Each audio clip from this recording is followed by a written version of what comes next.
మేము అదేవిధంగా డిప్యూటీ ముఖ్యమంత్రిగా ఉన్న బట్టి విక్రమార్క గారు ఈరోజు ప్రత్యేక ఆహ్వానితులుగా వచ్చేసిన మన గౌరవ శాసన సభాపతి ప్రసాద్ కుమార్ గారు, మా సహచర మంత్రివర్గ సోదరులు కోమటిరెడ్డి వెంకటరెడ్డి గారు, ఈ జిల్లాకు సంబంధించిన గౌరవ శాసన సభ్యులు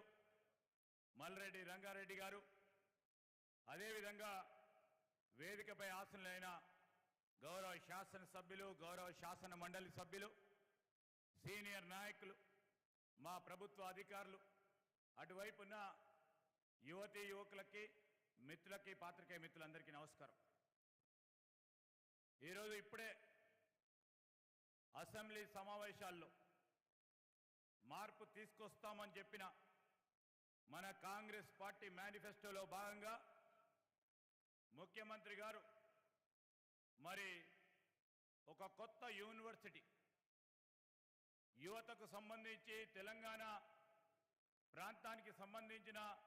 యువత ఆ రోజు ఉద్యమాలు చేసి ఉపాధి కల్పన కావాలని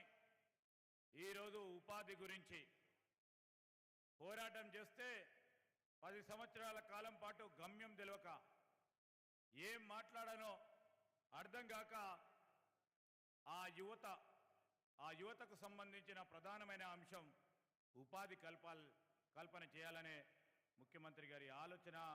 మా పార్టీ ప్రభుత్వం ఆలోచన ధ్యేయంగా పెట్టుకొని ఈరోజు యంగ్ ఇండియా నైపుణ్యానికి సంబంధించిన స్కిల్ యూనివర్సిటీని అసెంబ్లీలో బిల్లు ప్రవేశపెట్టి బిల్లు ఆమోదం చేసుకొని మొట్టమొదటి అడుగు ఈ మహేశ్వరంలో శంకుస్థాపన కార్యక్రమాలకు రావడం మా చిత్తశుద్ధికి నిదర్శనమని ఈరోజు యావత్ తెలంగాణ ప్రజలకు తెలియజేస్తా ఉన్నాం. ఆ కార్యక్రమం భాగంలో ఎప్పుడు చెప్తా ఉంటారు, ఇక్కడున్న మీ నాయకుడు లక్ష్మారెడ్డి గారు కానీ, అదేవిధంగా రంగారెడ్డి గారే కానీ, ఈరోజు పూర్వపు రంగారెడ్డి జిల్లాకు సంబంధించిన శాసన సభ్యులు అనేక సందర్భాల్లో ఇక్కడికి వచ్చి పోరాటం చేసిండ్రు. ఇంతకుముందు మా సహచరులు వెంకన్న చెప్పినట్టు ఏమొద్దనరు, కలుషితమైన పరిశ్రమ ఇక్కడ రావద్దు, మేము వచ్చిన తర్వాత ఒక కొత్త రూపాన్ని ఇస్తామని ఆ రోజు వారందరూ చెప్పడం, ఆచరణలో కూడా ఈరోజు మేమందరం కూడా కలుసుకొని ఇక్కడ కలుషితమైన పరిశ్రమలు రావద్దు అని ముఖ్యమంత్రి గారు నిర్ణయం, మా కేబినెట్ నిర్ణయం. ఈరోజు ఇక్కడ ముచ్చర్లకు సంబంధించి ఇక్కడ కలుషితమైన పరిశ్రమలు రావద్దు, ఇక్కడ వచ్చేది పరిశ్రమ, ఆ పరిశ్రమలకు సంబంధించి ఉపాధి కల్పన చేసే పరిశ్రమలు ఈ ప్రాంతానికి సంబంధించి,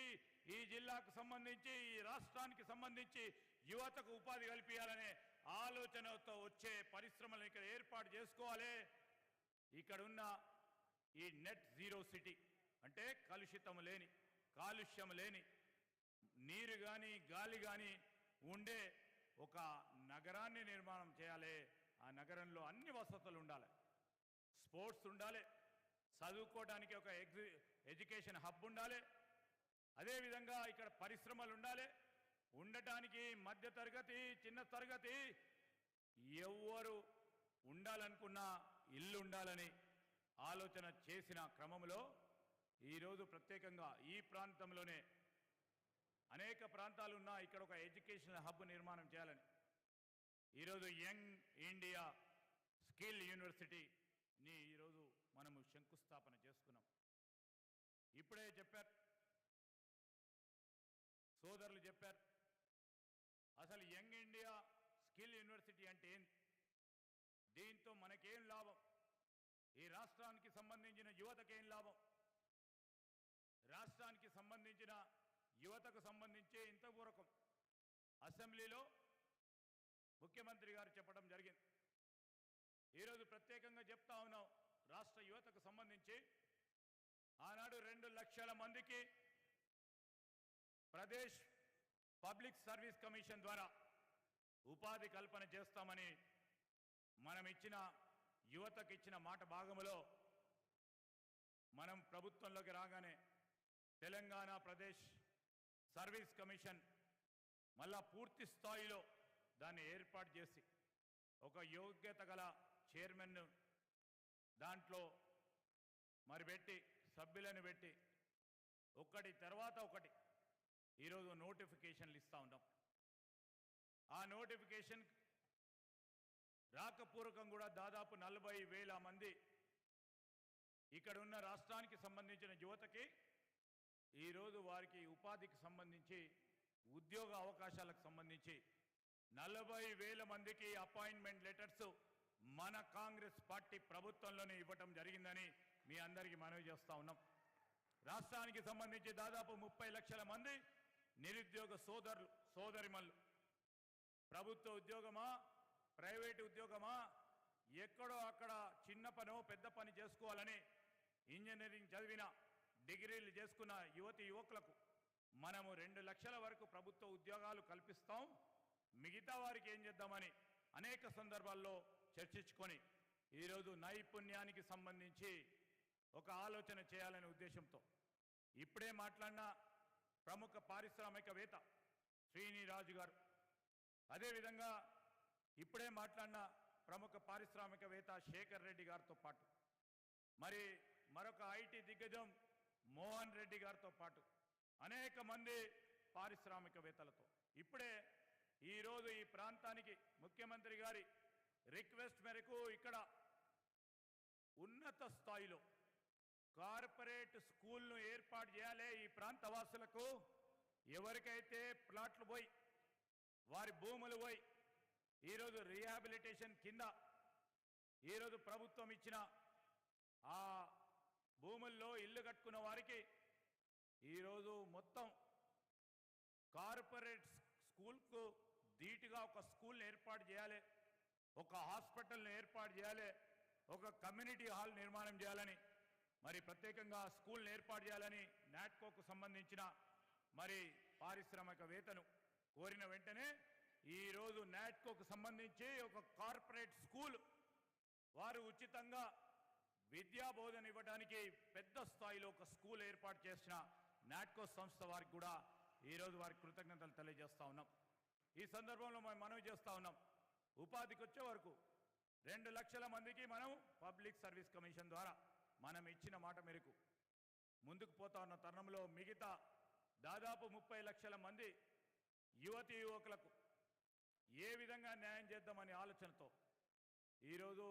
పరిశ్రమలకు సంబంధించిన నైపుణ్యం మన కళాశాలలు విశ్వవిద్యాలయాలు వారు చెప్తా ఉన్న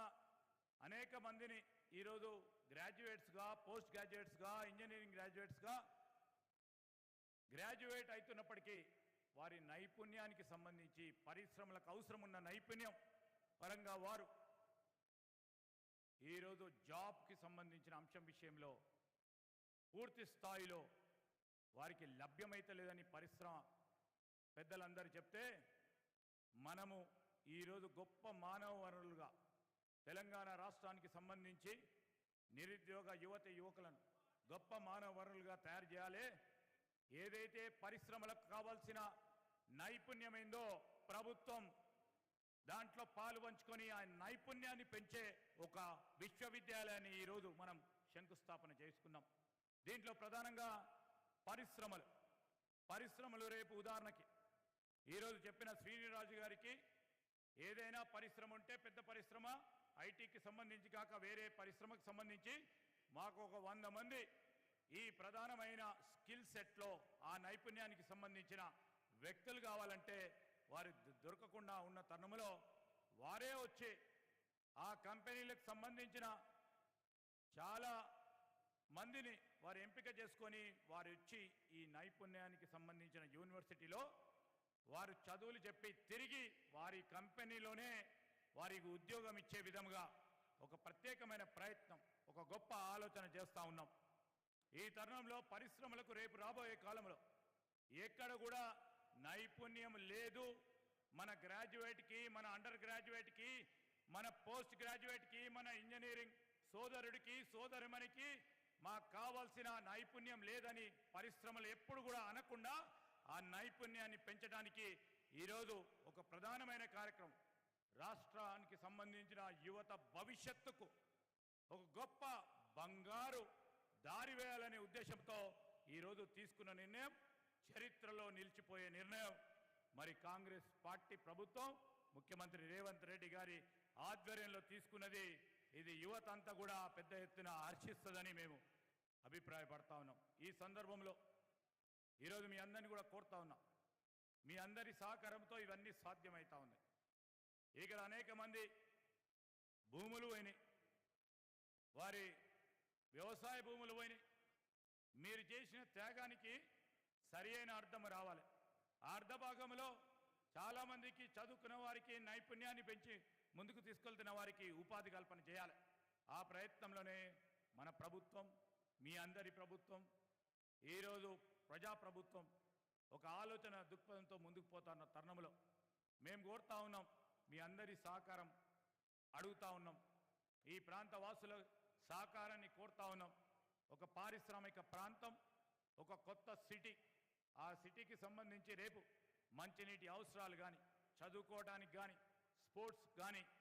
అన్ని అవసరాలను తీర్చడానికి ఈ ప్రాంత వాసులకు ఒక కొత్త నగరం నిర్మాణం చేసే ప్రక్రియలో మీ అందరినీ కూడా కోరుతూ అనేక సందర్భాల్లో మా మల్రెడ్డి రంగారెడ్డి గారు, మా రంజిత్ రెడ్డి గారు, మా పెద్దలు మహేందర్ రెడ్డి గారు ఎమ్మెల్సీ గారు, అదేవిధంగా మా లక్ష్మారెడ్డి గారు ఈ ప్రాంతానికి సంబంధించిన ప్రజలకు సంబంధించిన ఆలోచన మా దృష్టికి, ముఖ్యమంత్రి గారి దృష్టికి తీసుకొచ్చినప్పుడు ఈ ప్రాంతానికి సంబంధించిన మరి ఎవరైతే భూములు పోయినాయో వారికి సంబంధించిన అనేక న్యాయపరంగా ఉన్న డిమాండ్లను తీర్చడానికి ప్రభుత్వం ఎక్కడ కూడా వెనుకాడదు. కానీ మీ అందరి సహకారాన్ని కోరుతా ఉన్నాం. ఒక గొప్ప నగరాన్ని ఇక్కడ మనం నిర్మించుకుందాం.